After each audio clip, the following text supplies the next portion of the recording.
બે જણા એમાં શું યાર તમે પ્લીઝ તમે સરસ બોલ્યો તમે બોલતા નથી કરેક્ટ લો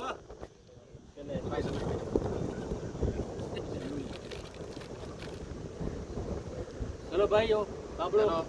બેટા ધ્યાન રાખો અહીંયા જો કોઈ બી ગ્રાઉન્ડમાં આપણે રમવા જતા હોય ને આપણે આપણા ગ્રાઉન્ડમાં રમવા આવતા હોય ને ત્યારે એ આપણા મહેમાન કહેવાય બરોબર આપણે બીજી જગ્યાએ જઈને ત્યારે આપણે એના મહેમાન થઈ જઈએ એટલે ફર્સ્ટ ડિસિપ્લિન પેલી રાખવાની હા બે એકેડમીની મેચ શું કામ આપણે રમી હતી કે તમને એકબીજા સામે રમીને કંઈક શીખવાનું મળે હા આ મેચ એના માટે ફ્રેન્ડલી 3 મેચ રમ્યા આપણે કે તમને એકબીજા સામે રમી અને તમે જે પ્રેક્ટિસ કરો છો ને એનામાં તમને શું શીખવા મળ્યું છે ને એના માટે મેચ રાખી હતી આપણે ના કે કોઈ આપણે એટલી ચેમ્પિયન ટ્રોફી નથી કે આપણે આટલા બધા ઉશ્કેરાઈ અને આપણે બરોબર ઇજ્જત દેવાની કોઈ બી પ્લેયરને હા જેટલું તમે આપશો ને એટલું રિટર્ન મળશે આઉટ થઈ ગયા એટલે એ આઉટ જ કહેવાય કોઈ બી પ્લેયર એના પાછળ બોમ્બે ફોડતા હોય ને તો આપણે બહાર જ નીકળવું પડે એ આપણે સાઇન કરવું પડે એટલું અંદર રાખવાનું કે ભાઈ આપણે આઉટ થઈ ગયા છે આઉટ થઈને તો રાજી થાય કોઈ બી ટીમવાળા એટલે પહેલાં તમે તમને પોતાને બનાવો બે ટીમને કહું છું હા એટલા પોતાને બનાવો કે તમે જીતાડીને મેચ લઈ જાઓ ટેમ્પરામેન્ટ રાખો કાલે પણ મેં ઓને કીધું હતું ક્યાં ગયું લંબુ હા ને અહીંયા બેઠો બેઠો શું કીધું હતું કે હું ડાયરેક્ટ જઈને મારીશ નહીં ટેમ્પરામેન્ટ બેન વસ્તુ છે દીકરા જો તમને આવી સરસ ટર્ફ ક્રિકેટને આવું ગ્રાઉન્ડ મળતું હોય ને 3 મેચ રમવા માટે તો આ તમે એન્જોય કરો ક્રિકેટને અહીંયા કને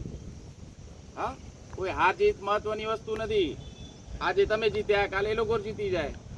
એમાં નોર્મલ ક્રિકેટમાં હાર જીત તો નોર્મલ વસ્તુ છે ફાઇટ થઈ એ લોકોને તમને કાલે ફાઇટથી હરાયા બરોબર આજે તમને એને ફાઇટથી તમે છેલ્લી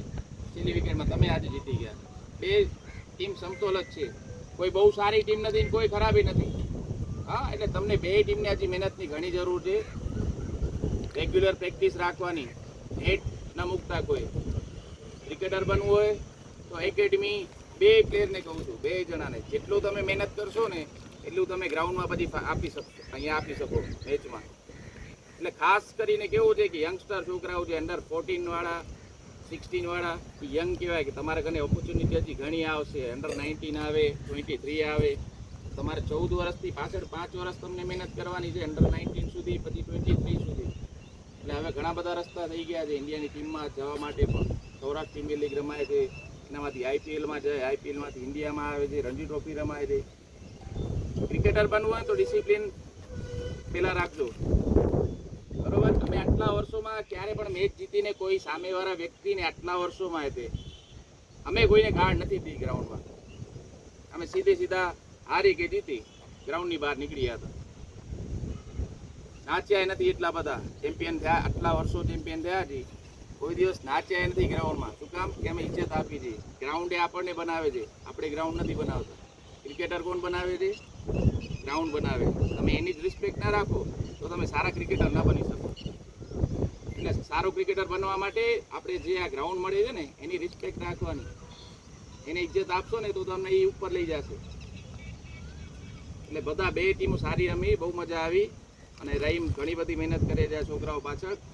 હજી આનાથી વધારે તમે એના પાછળ ધ્યાન આપો હા એમ હજી કાંઈ મિસ્ટેક હોય ને તો જઈને તમે એકેડમીમાં જઈને પાછા તમારા સરને પૂછી શકશો બધું ઓન કેમેરા થઈ ગયું છે રેકોર્ડ છે તમારી ભૂલ શું હશે એ તમને બતાવી દેશે એનામાંથી હા એટલે શીખવાનું જો ગમે તેવા સારા ક્રિકેટર બની જઈએ ને પણ હજી એનાથી ઉપર આપણે શીખવાનું છે એ વસ્તુ મગજમાં રાખવાની કોઈ પણ કોચ કે કોઈ શીખાડતો ને સિનિયર ખેલાડી કોઈ દિવસ એના સામે આર્ગ્યુમેન્ટ કે જવાબ નહીં દેવાનો સર હું તો આમ કરું છું સર હું તો આમ કરતો હતો એ વસ્તુ જ ના આવી જોઈએ તમને ક્યારે કહે કે કાંઈક તમારામાં ભૂલ હોય ને ત્યારે તમને કોઈ કોચ કે કોઈ સિનિયર પ્લેયર કહેતા હોય હા સહન શક્તિ રાખવાની આગળ ક્રિકેટ રમવી હોય ને સહન શક્તિ રાખવાની મેઇન વસ્તુ છે જેટલો માઇન્ડ કુલ રાખશો ને ઠંડો રાખવાનો એટલો તમારા અંદર પાવર જનરેટ થશે અને તમારી તાકાત બચી રહેશે ગુસ્સો છે ને ગુસ્સો એ કા વિકેટ આપે કા છક્કો મારે એ તમે ટકાવી ના રાખ્યું અને આ તો આ નાનકડી હજી મેચ છે તમે હજી આનાથી ઉપર ડિસ્ટ્રિક્ટ લેવલની મેચને રમો ને એટલે 4-5 કે તમારા ઉપર ઊભા રહીને તમને ગાળો ને બોલતા હોય માત્ર